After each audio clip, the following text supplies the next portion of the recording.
and welcome back to the Moisture Farm, boys. Today, we've got a Grievous Blue to talk about. Another deck that I just threw together, brought to my LGS. We've got some gameplay also, recorded on the same night as the last one. Some gameplay of this deck with some breakdown and analysis for. Diving right into it, Grievous Blue.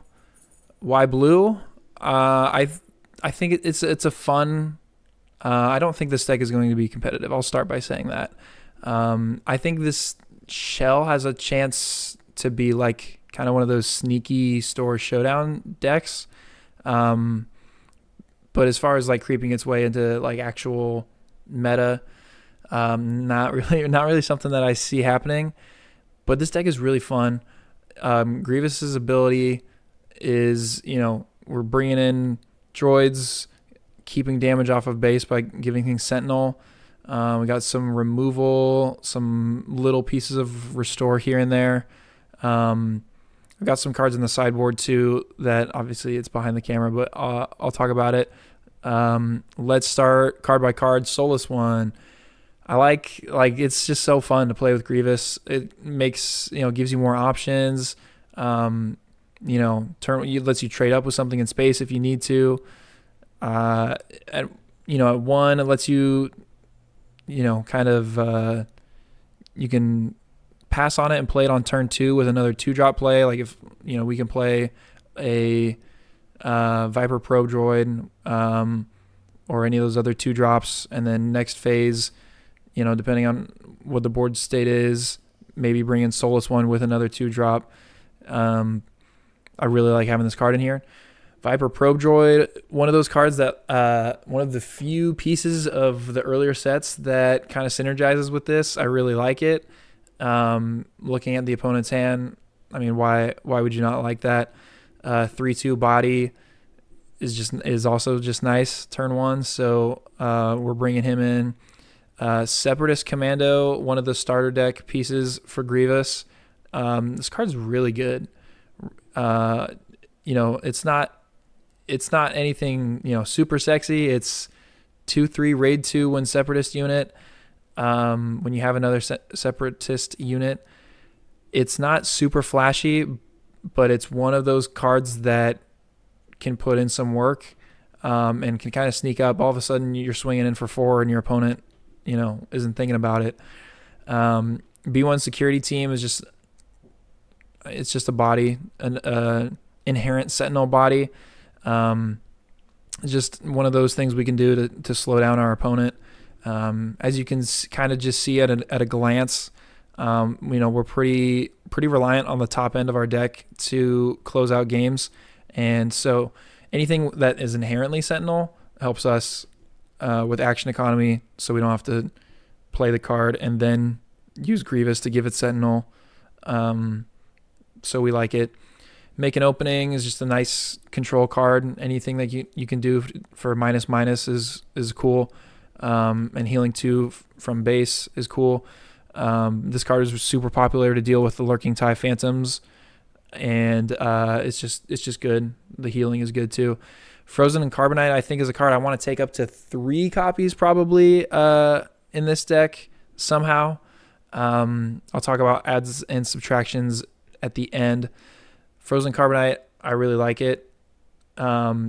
It's kind of gotten a little bit worse in set 3, I think, because your opponent, if they're running Coordinate, they're still going to be able to coordinate off that. Obviously the unit's still in play. It's just perpetually exhausted until that upgrade comes off. So gets a little trickier in set 3. But having a dead unit in play is better than having an active unit in play, so that's fine. Calculating Magna Guard is a nice card. Comes down inherently Sentinel. Can kind of force your opponent to make an early claim. If they, because they know that Sentinel's going away, they might claim early rather than taking some actions. So you can kind of lay this down, and then after the early claim, make some plays around it. Perilous Position, I like it.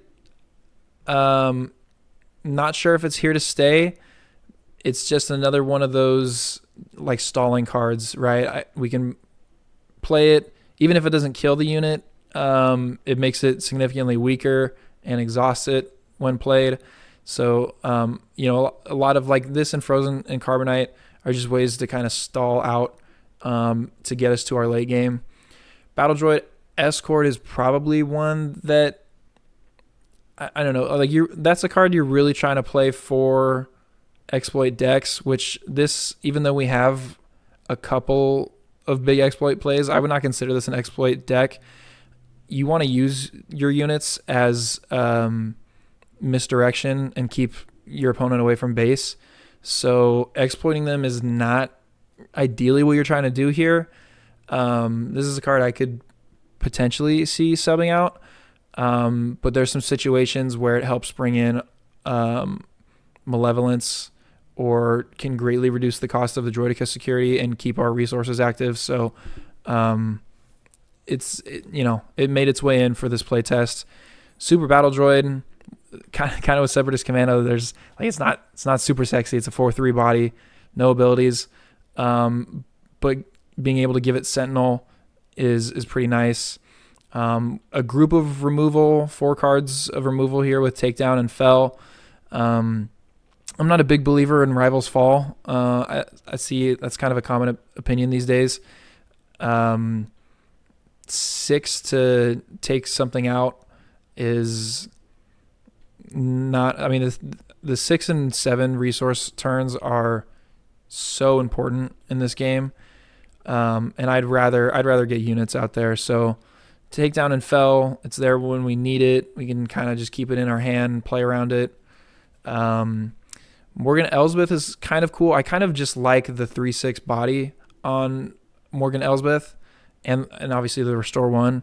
Her on attack ability is something, like I said, it kind of, with Grievous, you do kind of want to hang on to your units. But there's situations where you can leverage that a little bit. A card that, could easily be chosen to side. But for this playtest, I had a playset of her. I like the Restore 1. I like that kind of stabilization that she gives. So she made her way in. The wheel bike, I just kind of grabbed my 3 wheel bikes from the starter deck and threw them in. I think 2 maybe. And also, a lot of you are going to be surprised I haven't mentioned this earlier. Where's the Grievous Legendary unit? I haven't packed any. I haven't bought any. Even if I did, I mean, yes, a really good card at 3. A 4/4 for 3 is really good. And it would justify us playing a full playset of wheel bikes because we'd have 3 of those and our leader. But, I just kind of grabbed the starter deck playset and threw it in here just to check it out. Devastating Gunship is a card I think that's also sideboard worthy. When played ability isn't great. Taking out something with 2 or less HP remaining is not great. The biggest reason why it made its way in for this playtest is because it has some pretty important tags, being Separatist and Droid. Droid specifically for this. Being able to give this Sentinel in space if you need it, and it has grit, I kind of like the idea of. This is kind of, I think this is, if you're going to play Grievous in any sort of pre-release, which, I know we're kind of already past pre-release. But, a good card that synergizes with Grievous if you're trying to slow down space. Droideka Security, really like this in blue-black. We can get it out, cheat it out early if, that's what we need to do. I like paying 6 for this. I'm totally cool with 4/5 Sentinel. Comes down to the same turn as Grievous, so you can lay this down and flip Grievous and have a pretty big board state on the 6 resource play. So I have no problem paying 6 for this. Even better if we can reduce its cost to 2 on that same resource play. Like we go into 6 resources, exploit 2 droids, bring in the security, and then we have some more resources to play with where maybe we, that frees up the resources for us to put the wheel bike on Grievous and then play a 2-drop alongside that, or, one of our 3 costs events for, stalling or a 4-cost removal. So I love the flexibility with that. So that's there to stay. And 2 Cad Banes, I would absolutely put a 3rd in here if I had one. At the moment, I don't. And a key player missing of my last video covering Ventress, and it's because I'd put him in this deck and brought both decks on the same night. So Cad Bane ended up in this one. Yeah, this guy's a beast. 8 combined HP among 3 units. Can absolutely flip games and is just, so important. Once we get to, after the Grievous flip, so like 6, 7, 8, 9, we've got some heavy hitters coming to play. Cad Bane is arguably the best here. 2 Avengers, just a blue-black staple. I really like how this deck kind of curves its way into Avenger just by stalling, and then before you know it, I have an Avenger out, and my opponent's only done 6 or 7 damage to my base, and that is really, really tough to deal with. And then also in the 9 costs, technically in the 9 cost is Malevolence, which is maybe my favorite card from set 3. So versatile, so difficult to deal with. You're fine paying 9 for this in late game in blue-black, but we can cheat this early. I have 3 copies. I'm playing 3 copies because you have access to this card much earlier than its printed cost. You can have some insane board state situations by cheating out Malevolence. Even on the 5 resource turn, just getting 2 things out of the way. And this is another thing, like Battle Droid Escort kind of has a reason to be here because of Malevolence. Playing a full play set, you have good chance of seeing this card. The way that we play this deck, you have a very good chance of seeing this card when you play, and you want it out there. It's 7/7 restore 2 in space. When it comes out, you brick a unit for a phase, which can oftentimes be like an Anakin leader or some big leader. You can time this up with your units to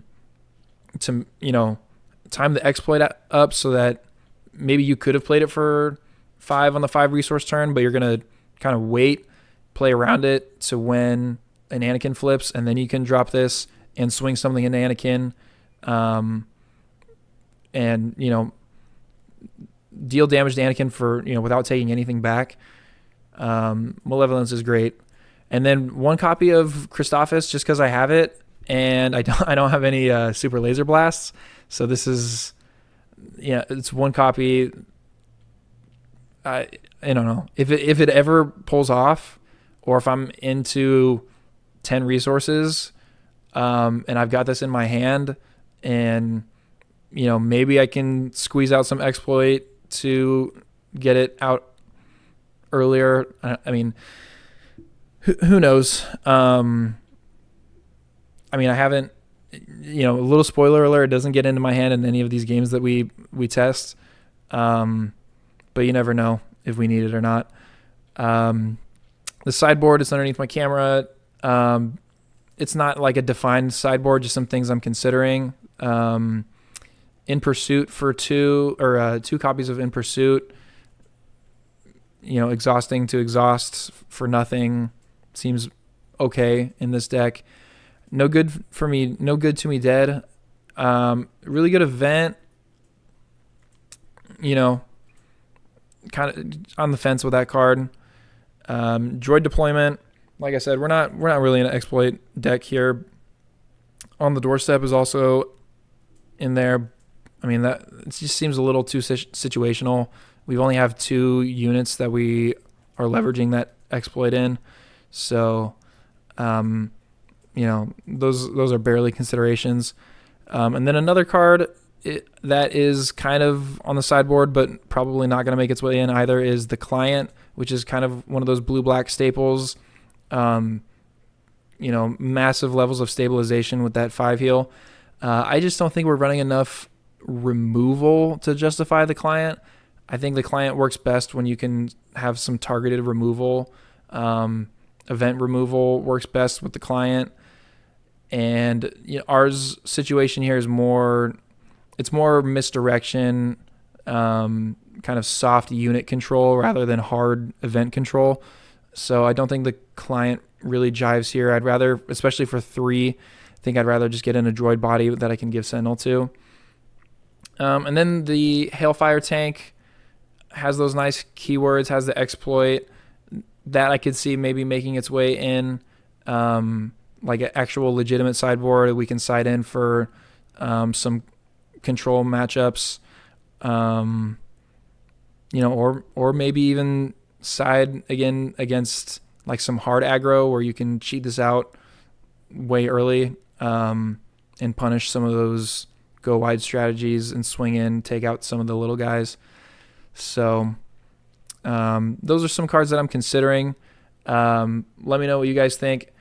Otherwise, let's get into some gameplay. Both games, once again, also at Fire and Ice again. Shout out Fire and Ice. Both games are going to be piloted by my man Matt, piloting an Anakin green. So let's check it out. And here we go. Like I said, we've got Anakin Energy Conversion Lab here. First of all, once again, getting completely shown up with another showcase here. I've opened 4 boxes of Twilight. I haven't got any. And I think he's rocking a foil Energy Conversion Lab. So just getting shown up right away. Can't let that happen. So quick note about Anakin Energy Conversion Lab. Want to know your guys' thoughts on this. I mean, obviously, Energy Conversion Lab is really strong. And we've seen how effective it is in Sabine. Completely flips games. What I'm wondering, though, is that extra 5 damage on base. Do you want to be able to play around that to buff up Anakin? It gives you more time and more breathing room to activate some of these new set 3 cards, like the new Saw Gerrera and also Anakin's Interceptor, things that are getting stronger with 15 plus damage or just more damage in general. Let me know what you guys think about that. Let's get started. I believe I'm going to have initiative here. And I'm also, I think, just going to start by taking the initiative. I don't think I have any turn 1 plays. He's going to start with a gunship this first phase. So just jumping straight to resource 3 here. So like I said, I'm looking to really, I want my units out there because that's what I'm using to stall out. Not mad at all about getting the battle droid out there, just a nice body. He responds with a 4-3 of his own with Overwhelm. So a good response there. He's going to put 2 on my base after I've claimed initiative. So, yeah, he's going to be looking to... that's an easy swing for him into the battle droid. Easy trade. Unless I know he is rocking some of those ambush clones from set 3, so those could be coming as well. And I'm going to bring out the Perilous Position. So he's going to get exhausted and lose some stats. So, that's a nice way to keep that overwhelm, keep that damage away from my droid. And now he burns the ambush. So I do lose my droid, but it costs some resources this phase, so I'm okay with that. I really am trying to keep a quiet board here and play into late game. So, that's a trade that I'm okay with. Especially with an overwhelm unit with Anakin. He can exhaust Anakin to push more damage onto my base while attacking a unit. So we don't want anything to do with that. We're going to make an opening. Make an opening because he's getting -2/-2 from the upgrade. Getting another -2/-2 takes him out, and I get to heal 2. I'm okay with that. Another stalling measure here. And I bring out the Separatist Commando. Not a bad phase for me, in my opinion. I like the board state as it is. 4 on base. I'm not too upset about that. I'm not worried about damage push across on his base yet. Coming down with the Sundari Peacekeeper. That's a big body, especially with Anakin. That thing with Raid 2. Apologies again for some more autofocus cheese.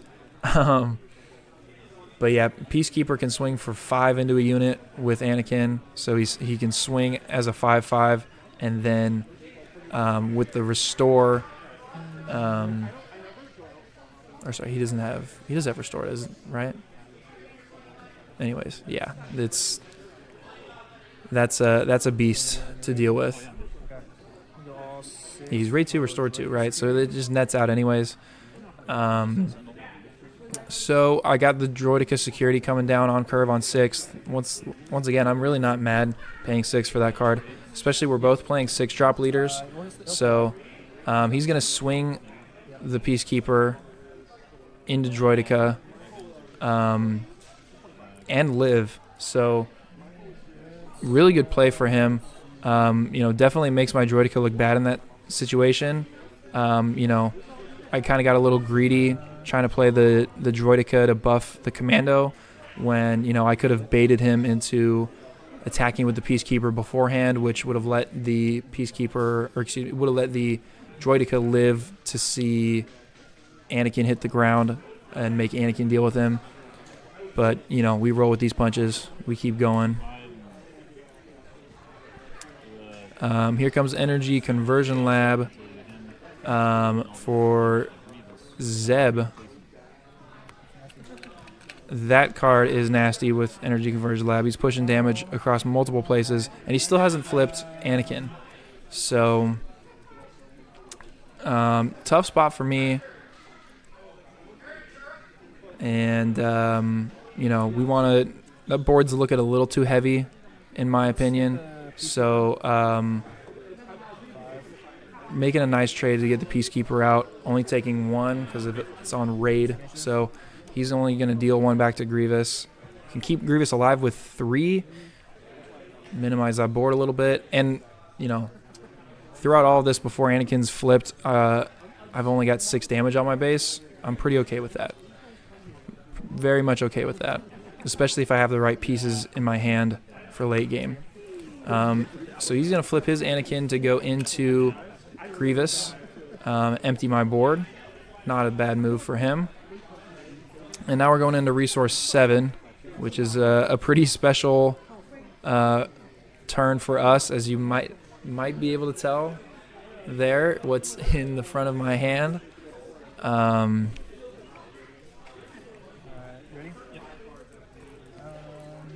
And we're going to get that baby out there. All 7 for Cad Bane. Getting to capture both of those units. Big swing. I mean, this is a comeback card for us. He now has to deal with that if he wants those. I mean, he could ignore it if he wants those units back, which, he does.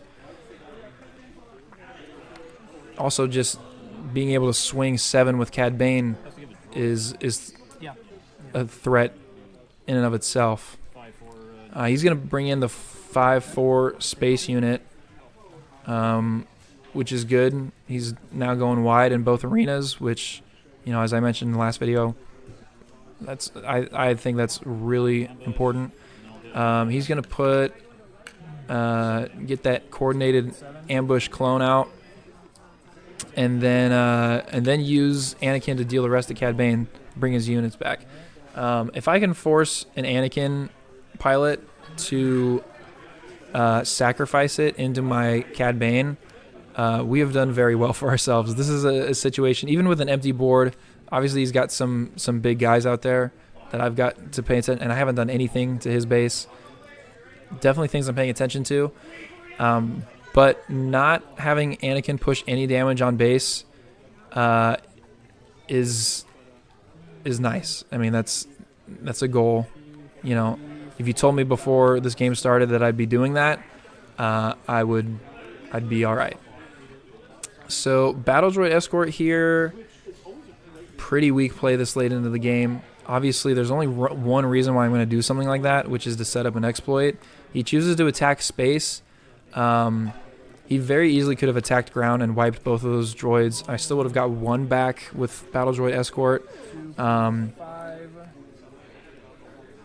And we're going to drop out, exploit both for Malevolence, and I get to brick his ground arena. So, you know, he could have dealt with both of those at the same time, and could have pushed across 5 more damage in that situation. Obviously, I'm not sure totally what's in his hand. I can see there's a Battlefield Marine there, but he's gonna start putting some damage into Malevolence, bring in the Recon, which is that's a fantastic card. Nothing wrong with that.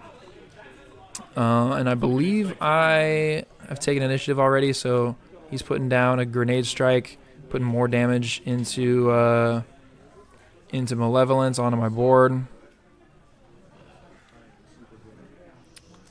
I don't believe grenade strike's not stuck on the same arena. I'll have to look at that card later. Either way, I'm not too worried about it.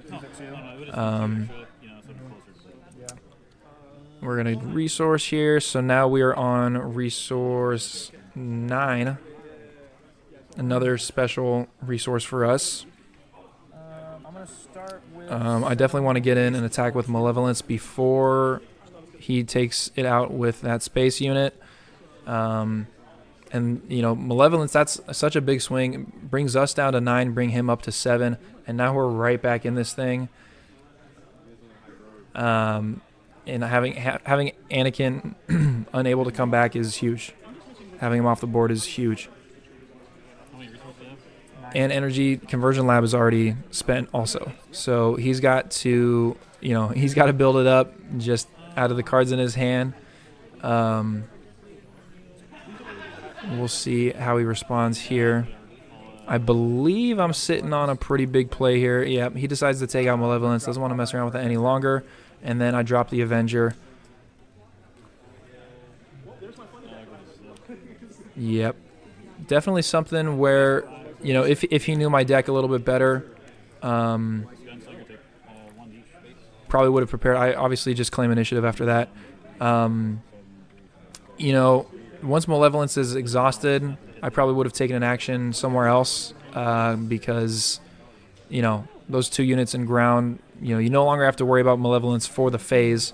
He may have been worried about me protecting Malevolence with some sort of removal. But now, as you can see, Avenger took my entire resources, and he's just going to flood his board. There's 2 Battlefield Marines over there, Akbar, Recon, Reckless Gunslinger, and we're neck and neck here. I mean, 16-15 into resource 10, which I can't even remember if I resourced this phase or not. But he's going to swing in for Recon, give out Sentinel, which is fine. As you might be able to tell, yep, you can see it right there. Paying full cost for another Malevolence. This is an absolutely brutal space arena for me right now, and that's ideal. Like, this is what I'm setting up for. This is what the deck is trying to do. Get both of these on the field at the same time. Once again, if you would have told me before this game started, Anakin's doing no damage to your base, and at the end of the game you're going to have Avenger and Malevolence out, I would have been like, oh, perfect. That's what I was trying to do. That's what we're going for. So he is going to swing in. I get to brick one of those Battlefield Marines. I know it's kind of hard to see up at the top. So, prevent 3 from my base. Brings in a Peacekeeper, which is really good for him. But, yeah, definitely some nasty stuff. I'm looking at a nasty ground arena on his side. He's looking at a nasty space arena. 5 away from base. I definitely have to swing in with Malevolence here first because there are, I'm not sure what else he has to, buff units. At face value, I think Riken swings for 4. Maybe he is 5. Either way, I think where I'm sitting, I'm trying to figure out if he can do all 5 of that in one action, but not going to take the chance anyways and just get in the Restore. And in comes the Bright Hope, slows me down quite a bit. That's a huge play for him. And now I've got to figure out how to deal with that. You can see my hand pretty decently right there. I've got a Magna Guard, which will slow him down in ground. I also have a Takedown, which can slow him down. And the other 2-drop Sentinel, which are great to have in my hand at this point in the game. Any way I can slow down that ground arena is cool. Decide to play the Magna Guard to give that Sentinel. Quick response for him. Legal Authority. Taking capture of my Magna Guard. Pretty tough blow. Little does he know what he's about to find out is I've got another pesky Sentinel. But I think I actually decide... Oh, my third card is that 5-drop space, which nothing is within 2, so can't remove there. Decide to take down the Peacekeeper just to keep him from gaining that life, because that's such a big swing. The 3 on mine and then 2 off of his is a nasty swing. So we prevent that. He gets in with Riken, but then I put down the security team. Still not looking great for me. Easy trade for him. And now he's got lethal on board. And I got 1 resource up. There's nothing he can do about it. Or nothing I can do about it, I should say. He chooses Bright Hope. So Avenger no longer has any target. He stays alive and gets in. So pretty close game. Matt pulls it out. Yeah, I mean, that's a tough game for us. We did everything that we want to do with this deck and just came up a little bit short. Matt's also a really good pilot. So, yeah, we're going to play. We played a couple more games. We're only going to go through 1 more because the third game played pretty similar to these other 2. But yeah, let's pull it up. Let's get into it. All right, game 2, Anakin ECL against the Grievous. Here we go. This time I've actually got a turn 1 play, Viper Probe. We'll take a look and see what he's working with here. Little scared of that Saw. Obviously, you got to think that Battlefield Marine's going to come down first, be a heavy hitter. I'm not sure what we're talking about here, but here comes the Battlefield Marine. And easy claim for me. And, just looking at that card draw, you can see I snagged another Viper Probe. I don't need to look at his hand twice. The 3/2 body is nice for a droid, but that's going to be a resource for me. And I'm immediately going to take out this Battlefield Marine. We're just going to keep stalling, doing our best to make it to 7, 8, 9 resources. Trying to keep as little damage out as possible. And back comes the 4/3 Overwhelm. We do not like him at all. He's going to claim initiative after I play my Sentinel and bring out the Soulless one. So, nice Resource 3 play for me. I'm a 2-drop in the Soulless one. I like doing that on Resource 3. Nothing wrong there. He does have the initiative, so he is going to be able to, punish me for putting a 1-drop unit out there. Well, he's got Overwhelm. So he's swinging for 6, doing 2 to his base, and then getting 5 in for Overwhelm. I get to exhaust Grievous to give Soulless 1+2, which will net us even for damage before we start playing cards here. Peacekeeper comes out on his side. Morgan Elsbeth comes out on my side. He's got to check to make sure he knows what that does. Apologies once again for the autofocus cheese. R2 comes out. He's going to look at that top card. Decides to leave it. And I'm going to take initiative from there. Morgan Elsbeth against Anakin. I kind of like that. That 6 body is really hard for him to push something with Overwhelm into. It's going to survive pretty much. I mean, if he swings with anything on his board right now into Morgan, she survives. So I'm okay with that. I'm in both arenas. We like that.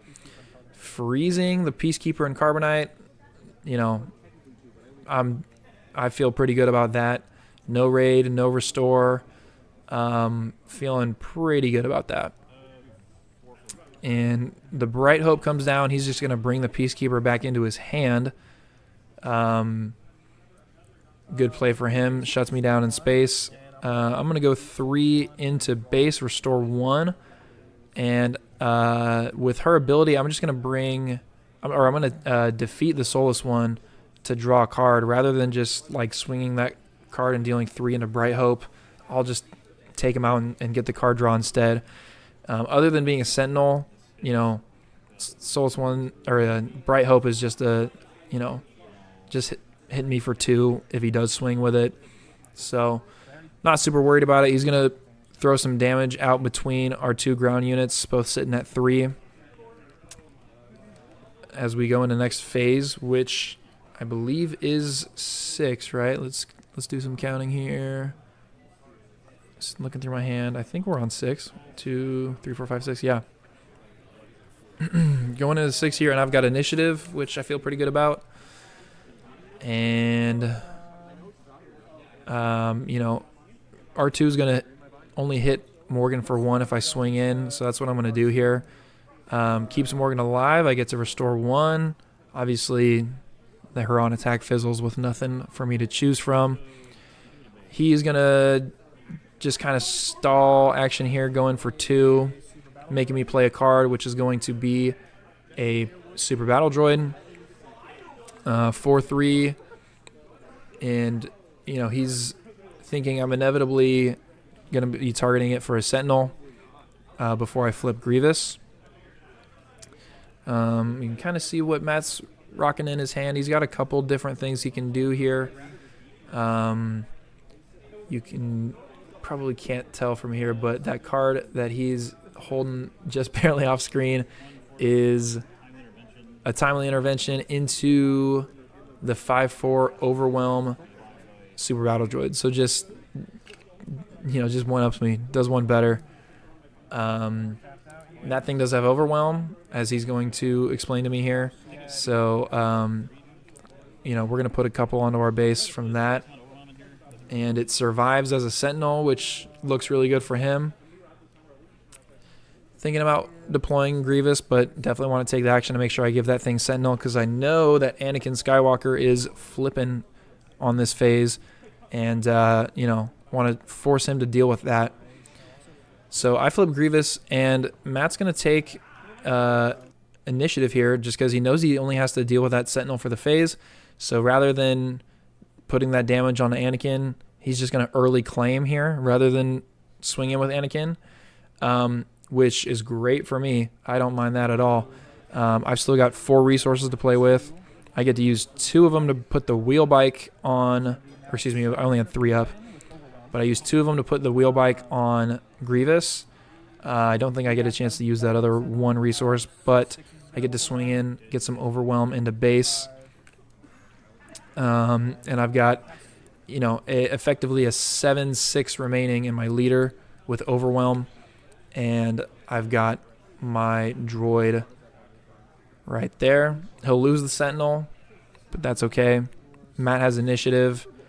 So, we're going into Resource 7 here. Big plays are coming with Resource 7. Obviously, that's a special resource for us, as I have mentioned earlier, now he does get to use the ECL. He timelied that Sentinel, so he kept his ECL up, but now he gets to use it on Saw Gerrera, which is just enough damage to take out Grievous and survive with 1. He's got 8 on the butt, so he gets to live with 1 with Saw Gerrera. And now I'm in a pretty interesting spot here. My Battle Droid is still up. Some heavy hitters and ground, and I've got this Bright Hope I'm thinking about. As you can see, I've got a Frozen and Carbonite in my hand. What else is there? I'm trying to look. I don't know if I totally remember what's in there. I think that's a takedown maybe. So I choose to go into Saw Gerrera for a specific reason. Oh, duh, I know what's in my hand right here. You all know what's in my hand right here. He's going to swing in with Anakin. And on our special 7 resource turn, you already know what's coming down at 7. It is our friend, buddy, pal, Cad Bane. And some of you might be wondering why I didn't want to capture Saw with Cad Bane and lose my droid. When I capture Saw, or if I were to capture Saw, any unit that's captured loses all of its damage counters. So if I bring in Cad to take Saw and the Bright Hope away from him, if he rescues them, they're going to come back exhausted, but they're also going to come back without any damage counters. So took the opportunity just to get rid of Saw when I could, and I'll live with just capturing, the Bright Hope in space, because even with that, I'm sitting on the board with a 7 attack, which he does not want going into his base. That puts him at 23 right now. He's not very interested in letting that happen. And once again, we're forcing Matt to make a pretty difficult decision here with his Anakin leader. He does have initiative. So my Cad is up, swinging in for 7 if he lets it go, but he takes the trade. So, back-to-back games where I haven't let Anakin, impact me at all. And Bright Hope comes back, and as you can see, as I'm flipping through the cards in my hand, I do have the Avenger, but we are on the 8 resource turn, so that is going to have to stay in my hand a little bit longer. And I believe I just soft pass into Matt right here. He plays a small unit, and just to kind of take an action here, I choose to just slap down a Frozen and Carbonite onto the Bright Hope, just to sort of take an action. The other card in my hand right now is a Fell the Dragon, so I put the Frozen and Carbonite down. He still has 6 resources up, and he's going to use all 6 to play a big guy, which plays right into me. Made my soft pass from earlier look pretty nice, as we just immediately fell that. He's going to claim initiative right away. So I have an empty board going into resource 9, but we saw I have the Avenger in my hand, so I'm not super worried about it. Easy resource for the Battle Droid Escort right there, as you might have noticed. Don't need that card at this stage in the game. So I'm going into this turn with an Avenger and a Droideka Security in my hand, which both are, feeling okay about having those cards in late game. Matt's just going to organize his resource pool real quick. Ooh, oh, no, that thing's got to stay down. Plays the A-Wing. Wants to make me play a card. I drop down the Avenger. He chooses Bright Hope, which, I think for him, even though if he keeps his Bright Hope, it makes me swing into it, because even though he's exhausted, he still is a Sentinel. So, but I think he wants to be able to utilize and not have a dead unit out there. So plays the Mace Windu with no ambush targets and we go to phase here. I've got initiative. I claimed immediately after I played Avenger, obviously. I have no other actions to take. And we go in. Matt's in both arenas. I've got an Avenger out. We're sitting pretty neck and neck on damage right now. And I'm going to go ahead and swing Avenger, making him sacrifice a unit. He's going to choose the A-Wing after some deliberation, which I think was a good call for him. Just, there's no business being in the space arena with Avenger. You're not trying to really necessarily kill Avenger. I mean, unless he had some sort of other ambush or way to deal with it in space. He's playing Bright Hopes, so if he has another one, he's just going to use that to stall rather than try to kill. So the A-Wing just comes out. He swings Mace for 5, which makes my Droideka security look real nice now. That on the ground is just a 3-2, but then he brings back Legal Authority to capture my Droideka. Pretty crushing move there for me. I've got 3 resources on the board. I just claim initiative here, and initiative. He's got 24 on his base. I've still got my Avenger, so claiming initiative there, secures me first action for next phase. He has no other way to handle my board. At the time I took initiative, he had, let's see how many resources left. So he's got 5 resources left after that move, but nothing that's going to keep Avenger from doing its thing. Didn't have the Bright Hope to stall. And another neck and neck game, 24-23. And we pull one out. Game 3, I'll spoil it for you, was very similar to this. Matt pulled away, I think, just by a couple points of damage. All 3 games were neck and neck. But my game line was very, very similar to this, where I was able to get Cat out a 3rd time and Malevolences, and I think my Avenger either did or almost came out again. So it was almost the same thing. Game 3, no reason to cover that one. But that was the Grievous Blue playtest. We were able to kind of do what we wanted to do with it, and then just fell a little bit short at the end there. We'll talk about what we need to do to maybe push that over the edge a little bit and get those extra points of damage in and actually secure wins. Okay, so we've done some play tests. We've gone over the deck. In the beginning, I kind of talked about some things I would already tweak about this deck. Obviously, a 3rd Cad Bane. You saw how strong that was, how versatile that card is, regardless of the situation. Against Anakin, he was forced to use his Anakin to take out Cad in both of those games, which is just huge. Keeping Anakin away from your base is just so strong. So we like that. The top end, is what kept us in those games at all. So where does this deck need help? I think the middle section here, 3 wheel bikes is enough, is too much, unless I have the Grievous unit. So I'm not, we can cut there. I think we could probably cut here or just move this to sideboard. And probably, we just need a little bit more units that we can flood with. I think removal's fine. Maybe sideboard a little bit more removal. I still think Power of the Dark Side is a reasonable card to sideboard.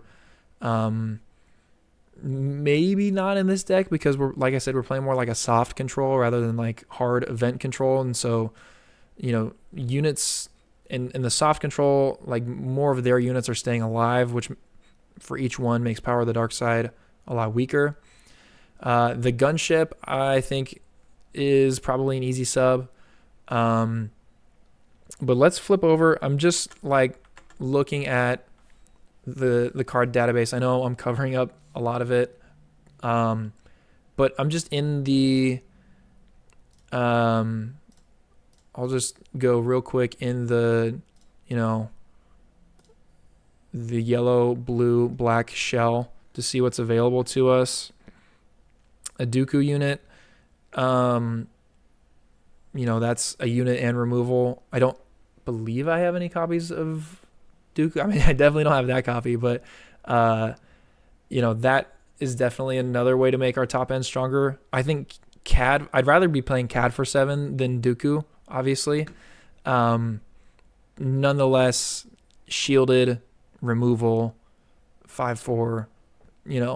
Definitely one to consider.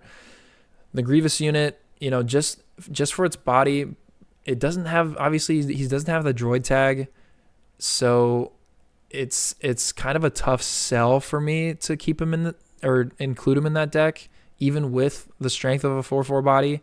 But we can play test that once we actually get some.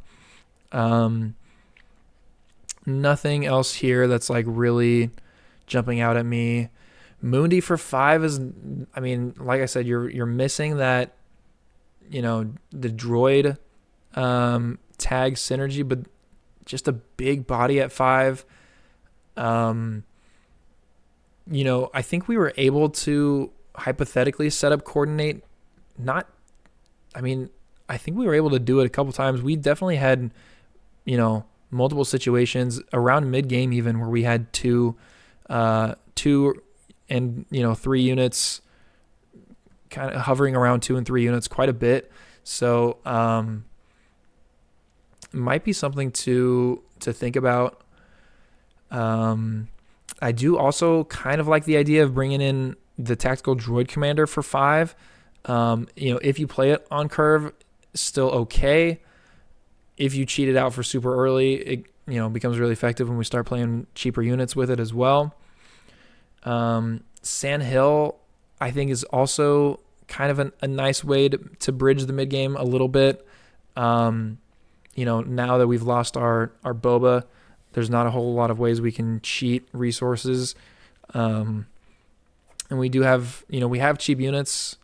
I think if I brought in Sand Hill, I'd probably take something out to bring in a couple more 2-drops, just so that we are actually able to, use this. If we can get 2 units to die, ready to play something for 2, arguably pretty situational, but definitely something to consider. I don't want to play this for 5, really. I do like the idea of this and the droid commander working together. Because this, for tactical droid commander, exhaust a unit that costs the same or less than the played unit. And anytime a card refers to a card's cost, unless it says otherwise explicitly, which I don't think there are cards that do this, it's referring to the printed cost. So even if we exploit this out and play it for, exploit 2, we could play this for 1. If we have the droid commander out there, we can exhaust something for 5 or less. It's referring to its printed cost. So, that's a combo that kind of, it helps us stall a little bit. Maybe something to think about. I don't know. I kind of just like having this another Sentinel, just more stalling, more Sentinel. Obviously that's just, kind of a nothing really special there. Just the 4/5 Sentinel for 5. Snoke's on the top end. I do have some Snokes that I could potentially run in this deck. I think Snoke's should make its way in here. Because once we get past resources 6, the droid tag is no longer relevant. Like we're playing cards with the droid tag to get us to big heavy hitters, and I think Snoke definitely can make its way in here if we go back to the deck.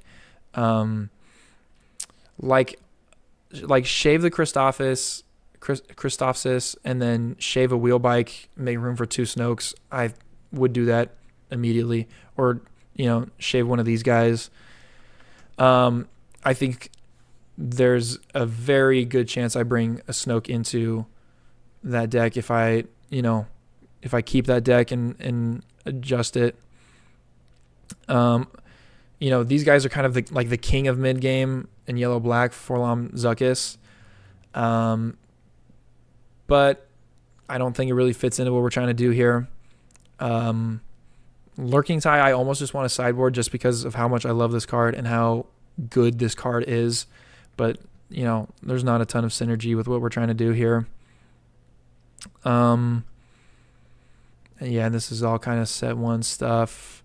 Nothing that's really jumping out to me here. I mean, if I had copies of Super Laser Blast, I would be playing them over the Christophsis, 100%. I don't really like Childson here as a Sentinel. So yeah, I think Snoke is the big one that definitely needs to make its way in here. And then I don't know. I think that's something that might deserve to get cited.